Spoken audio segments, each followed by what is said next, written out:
အားလုံးပဲမင်္ဂလာပါဇင်တို့ရဲ့ Day 5 Grammar Video Lesson ကနေကြိုဆိုလိုက်ပါတယ်ဒီနေ့ဒီဗီဒီယိုမှာဆိုရင်ဇင်တို့ကတော်တော်များများပေါ့နော်မှားပြီးသုံးတတ်တဲ့ adverb of frequency လေးရဲ့အကြောင်းကို sharing လုပ်ပေးချင်ပါတယ်ဆိုတော့ဇင်တို့နဲ့တူတူလေ့လာလိုက်ကြရအောင်နော်ပထမဆုံးအနေနဲ့ဇင်တို့ကဒီမှာ personal လေးတွေပေါ့နော်မြင်တာအောင်လုပ်ပေးထားပါတယ်ဆိုတော့ personal လေးတွေနဲ့သူ့ရဲ့သုံးရမယ့် adverb လေးတွေကိုတွဲပြီးမှတ်ထားပါ okayဒါပထမဆုံးအနေနဲ့က 100% ဆိုတဲ့အတွက်သူကလုံးဝ100%အပြည့်လုပ်တဲ့ activities တွေကိုဇင်တို့က always နဲ့သုံးရပါမယ်ဆိုတော့ဇင်တို့ဒီမှာ example sentence လေးပေးထားပါတယ် I always study English after class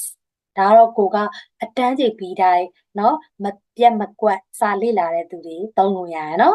I always study English after class เนาะ and 90% ကusually ကကြတော့များသောအားဖြင့်လောက်မှာပေါ့နော်ဆိုတော့ I usually hang out with friends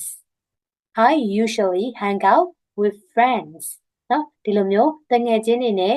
များသောအားဖြင့် hang out ဆိုတာသွားမယ်လာမယ်စားမယ်တောက်မယ်အဲ့လိုမျိုးပုံစံမျိုးနေထိုင်တဲ့သူတို့ကြတော့စင်တို့က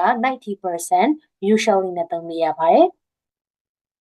and 80% သုံးတဲ့ဟာလေးကကြတော့ဒီမှာ normally နဲ့ generally ပေါ့နော်ဒီမှာကျတော့ normally ဆိုပုံမှန်အဖြစ်ပေါ့နော်ခုန usually ကြတော့သူက percentage နေတယ်နော် 80% လောက်ပဲလုပ်တယ် I normally get high marks I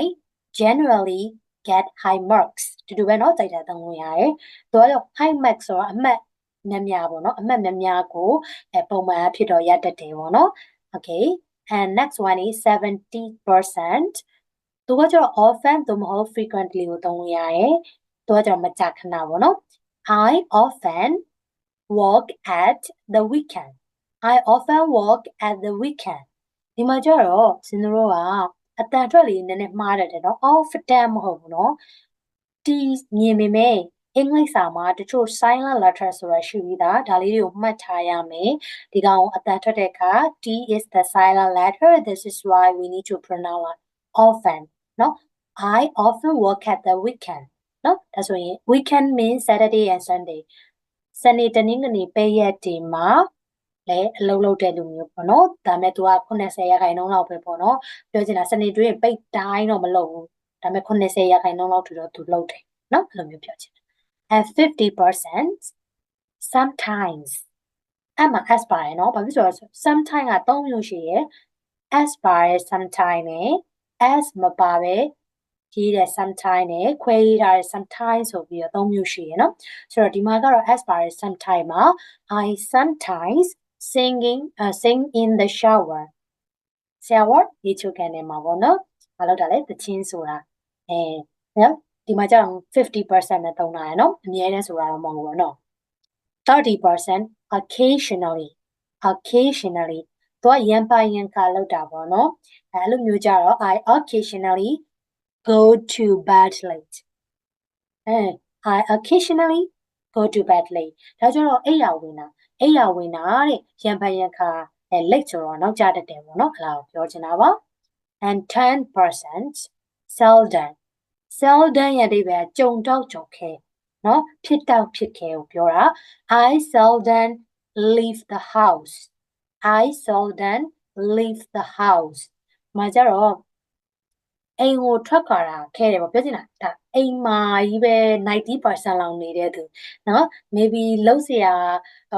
တခုခုအရန်ရေးကြီးမှထွက်တဲ့ပုံစံမျိုးပေါ့နော်အဲ့လိုမျိုးသုံးတာ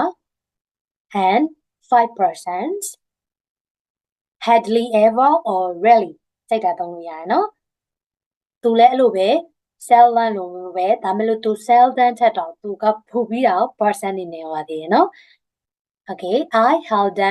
I hardly ever get angry I rarely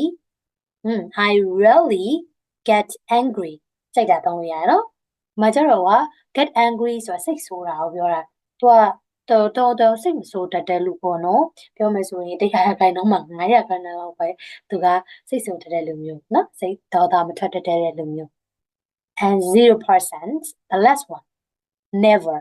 vegetarian never eat meat မှာကျ vegetarians ဆိုတော့တက်လို့စားတဲ့သူတွေနော်သူ သူတို့တွေကဘယ်တော့မှအသားမစားဘူးတဲ့ဟုတ်တယ်တက်လို့စားတယ်ဆိုမှတော့နော်အသားဘယ်လိုစားတော့မှဒီမှာကျတော့0% ပြောဆိုတော့ဒီစင်တို့ဒီမှာပေးထားတဲ့ adverse of frequency လေးတွေကိုစင်တို့ exam လေးတွေလုပ်စေချင်တယ်ပေါ့နော်ဆိုတော့ဘယ်လိုလုပ်ရမလဲဆိုတော့ဒီမှာ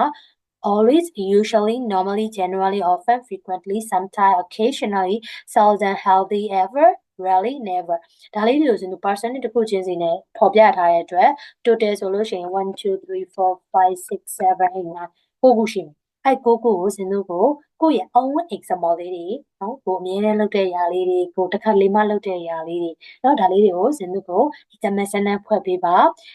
နောက်ဆုံးမှာစင်တို့ box လေးပေးထားပါတယ်ဒါကတော့ briefly ပေါ့နော် subject blood adverb blood main verb